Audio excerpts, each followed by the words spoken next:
Praise the lord, హల్లెలూయా. మన ప్రభువును రక్షకుడైన యేసుక్రీస్తు నామములో శుభములు తెలియజేస్తున్నాను.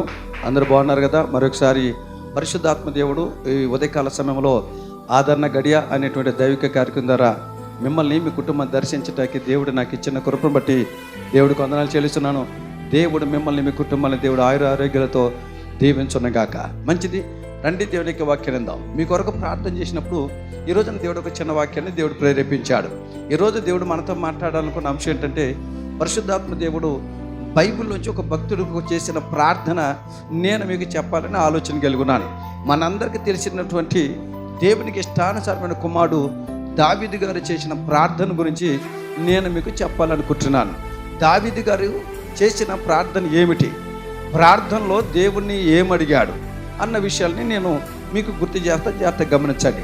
ఈరోజు దేవుడు మనతో మాట్లాడాలనుకున్న అంశం అంటే రానీయకుమో. దేవుడికి మహిమ కలుగునుగాక. పరిశుద్ధ గ్రంథం నుంచి కీర్తన గ్రంథం 36వ అధ్యాయం 11వ వచన మాట మనం ధ్యానం చేసుకుందాం. 36వ అధ్యాయం 11వ వచనం, గర్విష్ఠుల పాదమును నా మీదకి రానీయకుమో. దేవుడికి మహిమ కలుగునుగాక. దేవుని బిడ్డలు గమనించండి. దావీదు గారు, మన పితరుడైన దావీదు గారు దేవుడి దగ్గర ప్రార్థన చేస్తున్నాడు. అయ్యా, నేను ఆత్మీయంగా ఎదగాలనుకుంటున్నాను, ప్రార్థనలో నేను ఇంకా బలంగా ఎదగాలనుకుంటున్నాను, పరిచయలో ఇంకా బలంగా ఎదగాలనుకుంటున్నాను, నిన్ను స్తుతించడంలో ఇంకా బలంగా ఉండాలనుకుంటున్నాను. నేను అలా ఉండాలంటే వారిని నా మీదకి రానీయకమో. దేవుడికి మహిమ కలుగునుగాక. దేవుని బిడ్డలు గమనించండి. దావీదు గారు అంటున్నాడు, రానిమాకయ్యా, వాటిని నా మీదకి రానిమాకు, వేటిని రానియకూడదు అని ప్రార్థన చేస్తున్నాడు. వేటిని రానియవద్దని దేవుడికి మొరపెడుతున్నాడు. వేటిని నా యొద్దకు రానియకుండా నా చుట్టూ బలమేగని కంచివేయమని దావీదు గారు అడుగుతున్నాడు. ఈరోజు 3 విషయాలు అడిగాడండి.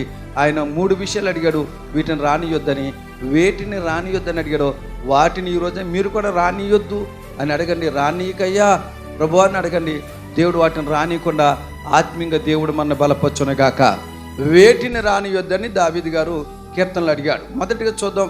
ఆయన అడిగింది 36వ అధ్యాయం 11వ వచన మాట ఏముందంటే, గర్విష్ఠుల పాదాలు, గర్వము కలిగినటువంటి వారు నా సరిహద్దులో నా ఇంట్లోకి రాకూడదు. ఎందుకంటే గర్విష్ఠులు ఇదిగో దేవుని మాటకు లోబడరు. అయ్యా, ఇదిగో నేను బతికినంతకాలం, నా జీవితంలో మీరు నాకు ఆశ ఇచ్చినంతకాలం గర్విష్ఠుల పాదాలు నా సరిహద్దుల్లోకి నా ఇంట్లోకి రాకూడదని దావీదు గారు దేవుడికి ప్రార్థన చేస్తున్నాడు. ఈరోజు దేవుని బిడ్డ వాక్యం నువ్వు కూడా జ్ఞాపకం చేసుకో, గుర్తుంచుకో. మనం చేయవలసిన ప్రార్థన ఏంటి తెలుసండి?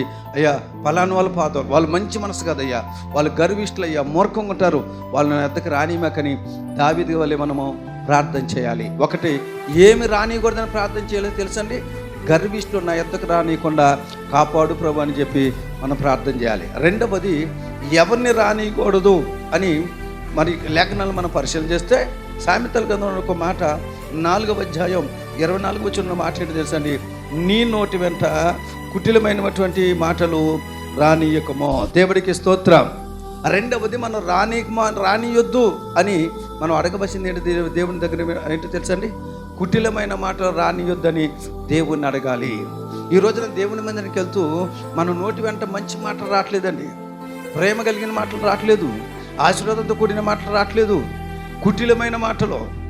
ప్రేమ కలిగిన వాడిని ఉంటున్నావు కానీ నీ నోటి వెంట వచ్చే మాటలన్నీ కుటిలమైన మాటలు. ఈ రోజున మీరు అడగాలి దేవుని, అయ్యా, నేను దేవుని సన్నిధికి వెళ్తున్నాను కనుక గర్విష్ఠులు పాదాలు నా యొద్దకు రానిమాకని దేవుడికి ప్రార్థన చేయి. రెండవది, నువ్వు చేయవలసిన ప్రార్థన తెలుసా? ఈ రోజున ప్రతి ఒక్కరు చేయవలసిన ప్రార్థన తెలుసా? ఇదిగో మన నోరు సరైనదిగా ఉండట్లేదు కనుక నా నోటి వెంట కుటిలమైన మాటలు రానియొద్దని చెప్పి సామెతల గ్రంథంలో చదవని మాట ప్రకారం ఇదిగో నోటి వెంట కుటిలమైన మాట రాకుండా నా నోరుని కాయని చెప్పి దేవుడికి ప్రార్థన చేయాలి. దేవుడికి మహిమ కలుగును గాక. ఆఖరి ఓ మాట చెప్పనండి, మన దేవుడిని అడగాల్సింది ఏంటి తెలుసా? ఇది రానిమాకనైనని అడగాల్సింది ఏంటి తెలుసండి?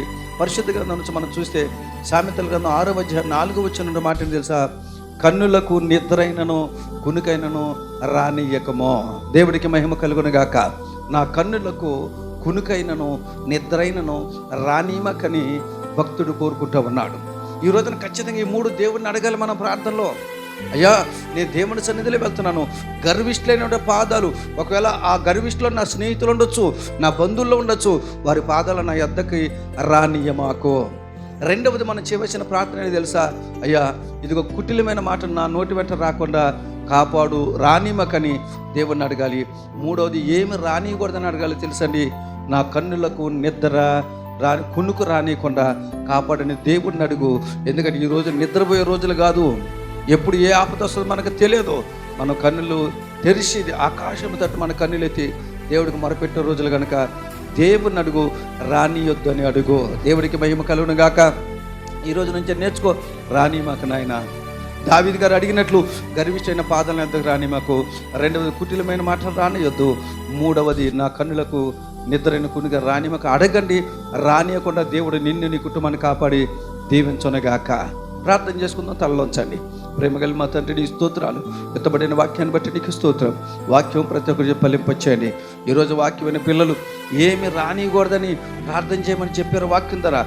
వాటిని ఏమైతే అడుగు, ఇవి రాని మాకయ్యా అని అడుగుతున్నారో అవేమీ వారి మీదకి రానికుండా, కుటుంబం మీదకి రాకుండా కాపాడి రక్షించి మేలుతో నింపమని యేసు నామములో అడిగి పొంది ఉన్నాము తండ్రి. ఆమేన్. మీ అందరికి వందనాలు. దేవుడు మిమ్మల్ని దీవించునుగాక. ఆమేన్.